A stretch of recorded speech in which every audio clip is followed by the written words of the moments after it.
Hello! Aujourd'hui je vous présente le plus beau temple zen du Japon, le Ryoanji. Voici le plan indicatif car une grosse partie des lieux est fermée au public. Comme dans beaucoup de temples au Japon, ou bien à domicile d'ailleurs, on doit se déchausser pour entrer. On peut découvrir un intérieur traditionnel japonais paré de peintures de dragons. Ce temple a deux particularités.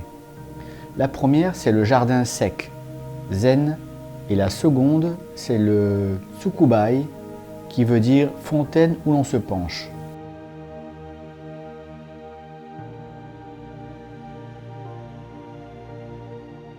J'ai pu facilement filmer le jardin sec, car il n'y avait pas beaucoup de monde ce jour-là.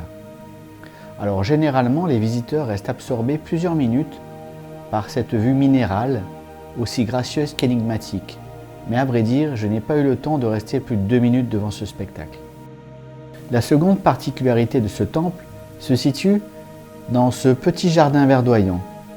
On ne le remarque pas au premier regard, mais en y regardant de plus près, on peut découvrir qu'une grande partie des branches sont corsetées de manière à se positionner d'une manière bien précise dans l'espace de ce jardin totalement structuré. Ça me fait penser au bonsaï.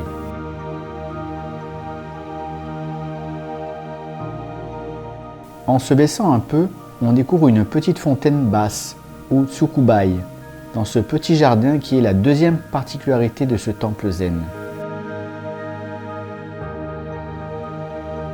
On quitte le bâtiment principal pour découvrir le jardin extérieur et faire le tour du lac. Je vais revenir sur le jardin sec du temple. Comme vous avez pu le voir précédemment, il se compose simplement d'un lait de gravier d'argile blanc fin, harmonieusement ratissé.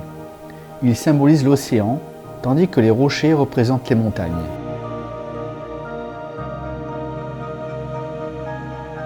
C'est vrai que la quinzaine de rochers de formes et de tailles diverses, disposés en petits groupes, sur un lait de gravier de 248 mètres carrés pour être précis, laisse place au questionnement et à l'imagination des visiteurs. D'autant plus que les pierres ont été disposées de telle sorte qu'il ne soit pas possible de voir les 15 pierres à la fois, d'où que se trouve l'observateur. Je n'ai pas testé, mais je les crois sur parole. Admirez le jardin extérieur et les cordages sur les arbres et les branches. Ils forment la nature grandeur réelle à la manière des bonsaïs miniatures.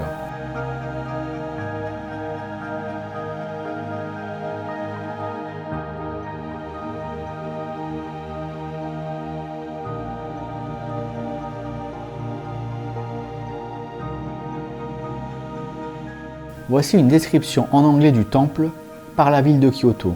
Vous pourrez faire un arrêt sur image si cela vous intéresse. Nous allons marcher le long du lac vers la sortie. Je vais revenir sur le Tsukubai, ou fontaine où l'on se penche, et qui représente la deuxième attraction de ce temple. Alors comme c'est un peu compliqué, je vous invite à aller lire l'article sur le site web.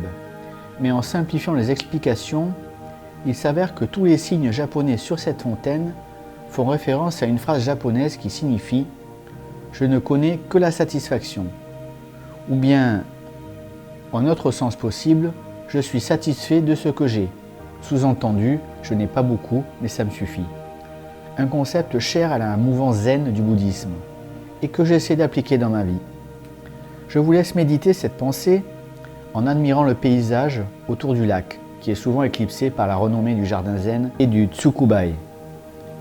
N'hésitez pas à vous abonner et à liker la vidéo si vous avez découvert ou appris des choses sur le Japon. A bientôt pour la prochaine excursion à Kyoto.